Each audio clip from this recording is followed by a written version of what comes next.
to your work.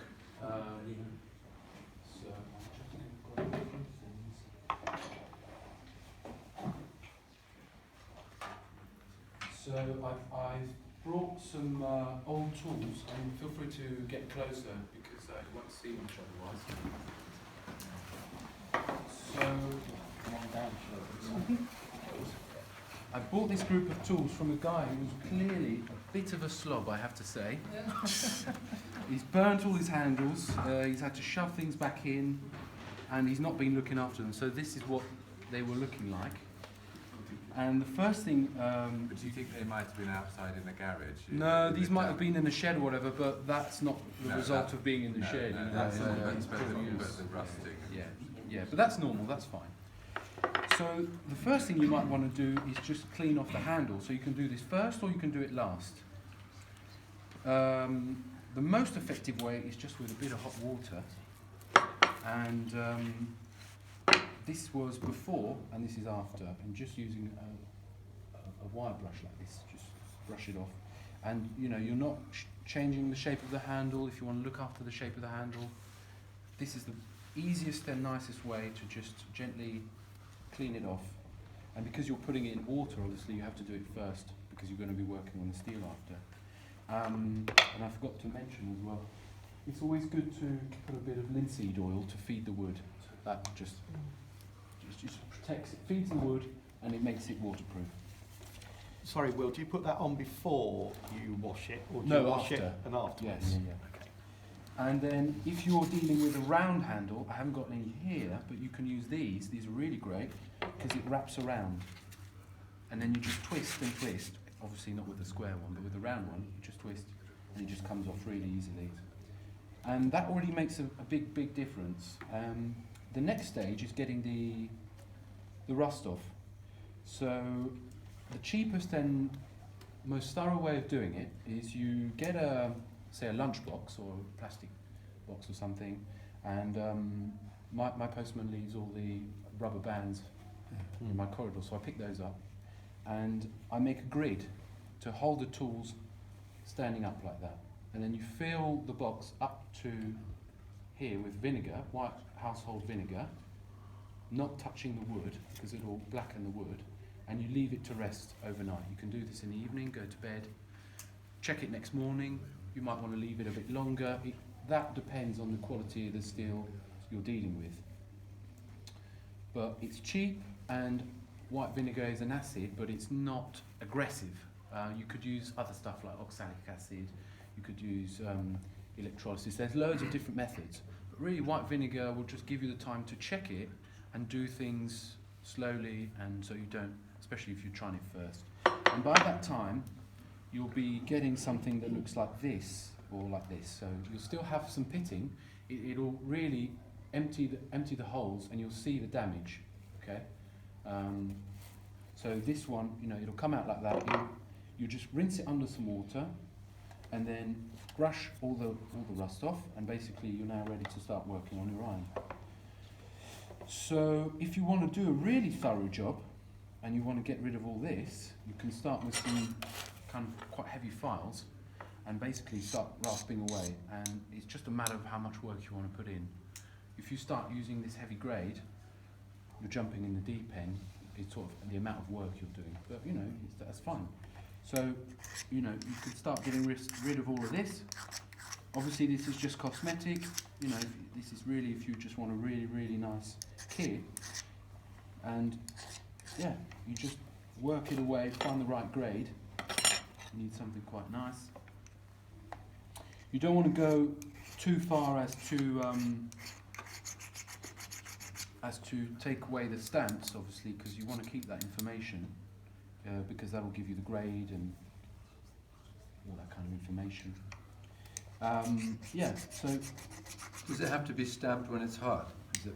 I think they stamp them hard, yeah, So because that has to be done when right you're making steel, the final stage is tampering, Yeah, which makes it hard, so obviously they would have stamped it before tempering. But don't take my word on that, because steel, I don't work steel. Yeah, so you can start off with that, and once you've got that sorted, so obviously you're working through the grade, so this will be your heavy grade. Once you've done that, you use a bit of 80, and you're working the edges, and then you're going to work it all the way back up, 80, 120, 150, then you're moving on to, this is a medium grit sponge with it's double, usually you've got fine and medium. Working it all the way back up until you reach this, and then even steel wool, and you'll have done a really thorough job. But let's look at the practical side, which is the face of the iron. So for that, it's the same process again. You're using files, and you can just pick up one of these from most hardware stores, and they look fancy, but they're very cheap. I mean, this costs about £8. And you've got all shapes and sizes, which is really, really nice. So I usually like to start with the flat one. So looking at this one, I started in the previous class, but the pitting is really quite bad. I mean, it looks bad, but it's never so deep. It really takes a lot of wear and heating for something to be unusable. I mean, I've brought some stuff back, but what you're doing is essentially, first of all, you've got to look at your iron and just check the shape. You're not going to be recutting, you're just going to be eliminating the pitting. So you have to let the tool guide your work and just revive what's already there, essentially. The main thing usually is that it's got a domed face, it's never flat. So that's the first thing you want to look after. Yeah, that's essentially what you're after. So you just start working it gently, and these are quite aggressive when you get them. And I mean, it's almost like filing your nails. You really just go gently, because you're going to give yourself a lot of hard work if you're really pressing down. And you want to have a smooth motion so that you're starting right, finishing left, so that you're taking an even surface off and respecting the shape the iron already has. And the other thing you want to do is you want to switch it around, because whether you're left or right-handed, you'll have a bias when you're working, which is quite important as well. I'm doing it freehand today. Usually I use a little vise, which I just mount to my table, and I put a piece of leather in there just to look after whatever I'm doing and not leave any marks. This is really, I couldn't mount it on today because I use another. But yeah. So you're just going to get rid of the pitting.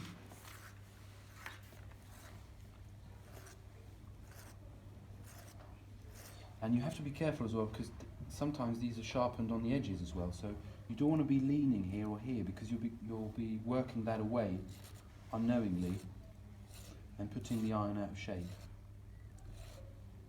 But it's not as hard as it looks. It's really just a question of taking your time and just checking what you're doing and making sure you're happy that you're keeping the shape, or if you're giving it a different shape, that it's going the way you want. And you've got to do it, you've got to make sure you're going evenly. So look at the marks you're making on the steel and just make sure you're giving it a consistent work. Light hands will. Yeah, Light. it's like filing your nails if you do that. I don't, but anyway. So you can do the face, you can do the top lip, because that's quite important. Soften that off. And sometimes you might have to shorten that a little bit, depending how damaged it is. You have to work with what you've got. It really depends.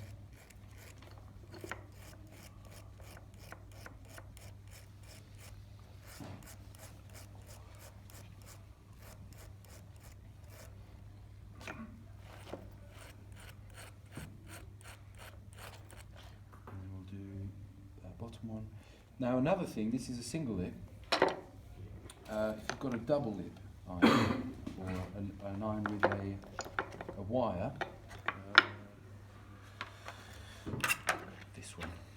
Now, this is it's a little bit more tricky, because you've got this detail here that you want to look after, and sometimes you want to rework that. That's called a wire. A wire. Yeah, it's called a jigger, or a wire, or a groove, a lip. It's got an infinity of names, but it's this little decorative groove that you have here.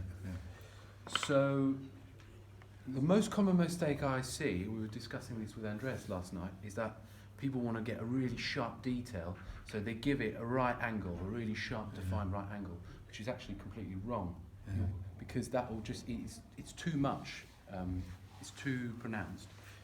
The real lip shape that you're aiming for is just a continuation, it's a bevel basically, it's an extra layer under this one, but it goes up and then soft up.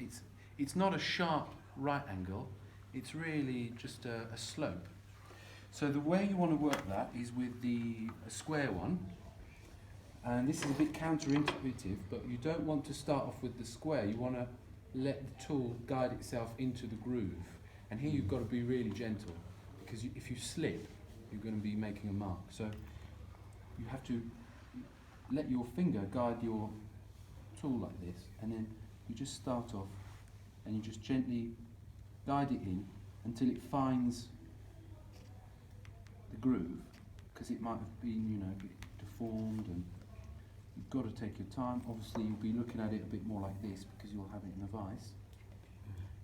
And this is really minimal work. Again, it's a fine detail, and you don't want to pronounce it too much. You know, this has got a nice shape to it. Maybe I can pass that round after. Yeah, have a look at it now. And that's the shape you want to be aiming for. So going back to the one we were working on, next stage we move on to 80. And now I've got my scissors. Yes, how much time have we got left? 2 minutes. Oh, okay. 2 minutes, we'll go. So, record timing. So you're going to be working this, and ideally you want it in the vise, you want to be cutting a strip to the width of the iron, and you want to be working it like this. Okay? And that might have a tendency to work the edges a bit more than the top, so then you want to move and you want to work with your thumb like that, working on the top. Okay?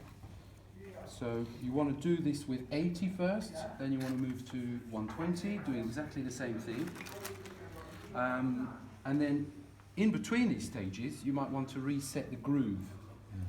And this is, you use one of these, so this is a jeweler saw, and you want to get blades with a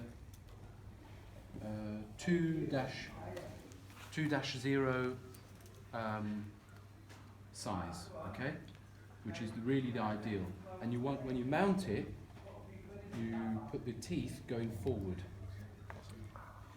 And again, so you checking your angle, the groove will already be there to guide you, so you just got to make sure that you're going straight with it, and you just work it. And again, you want to make sure that you're going evenly, following what's already been there, and you're just recovering and trying to find again what's already been done. You know, you're not recreating anything.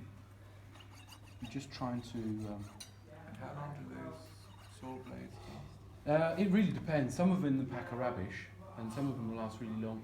And again, it's delicate work. This one I've used a bit already, so it's got a bit of a bend. But they are quite aggressive at the start, and you know, just a delicate motion like that. And what was the size? 2-0.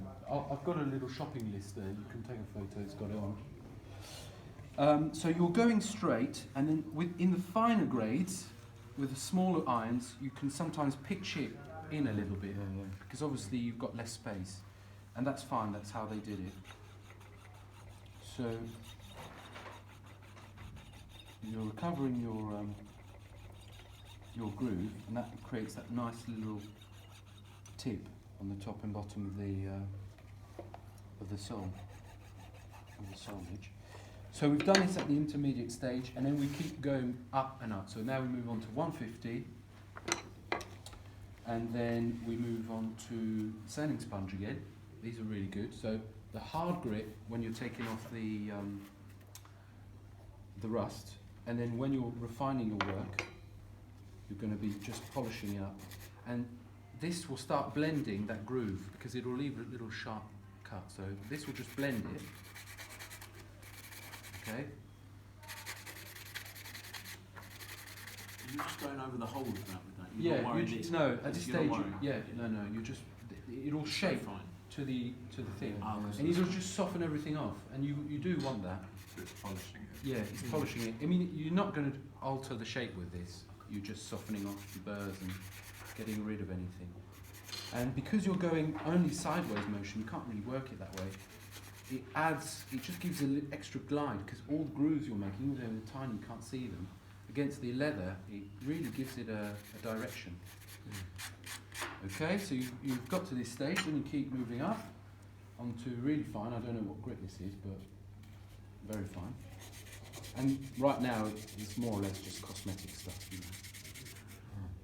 But you know, if you've got a lovely set of shiny tools to work with, it's always nice, and you'll look after them better. You know, if you not just for yourself, but the person you might be handing them down to later on. Well, we're going to have to go home and start polishing, aren't we? Yeah. Yeah. But once All it's those- done, it's done. You know, you don't have to do it 30 times. You just do it once, and then they look after themselves because you've worked so hard on them. And the final thing is some steel wool, and that will just give Fine you, grit steel wool. yeah, and it'll just give you a bit of a mirror shine on that. It's really fascinating inside, because I've got a bunch of finishing tools at work, Yeah, and I don't think I've done anything out of them yeah, ever. yeah. But when I look at them, you can say actually some of them are actually quite worn out, Mm-hmm. and it wouldn't take long. No. So And there you go. I think that whenever the new apprentices Look at starts in that. September. Yes. And if first you feel job. that, Get them. yeah, do that could that. be the first job, yeah. And if you run your finger on it, it Yeah. almost glides on its own. It's really, really nice. Yeah. We do have to finish with it. Okay, yeah. We've got 2 more sessions to fit in before. I'll just finish with this. Once you've done that, and you're looking after your irons, if they do develop a bit of surface rust, you can buy these on Amazon, and they're rust rubbers. And they've got Japanese script on them, but they're made in Germany, so I don't know what the deal is there. But you've got medium and fine grit, and you can just rub off any rust that turns up, and it just means that you're looking after your irons. And also, some makers leave wax on it and argue that that will keep the moisture away. But you know, if you leave wax on it for 40 or 50 years, the next guy will be cleaning those up. It gets tougher than the rust. So my advice would be just keep them clean, basically. Brilliant. I think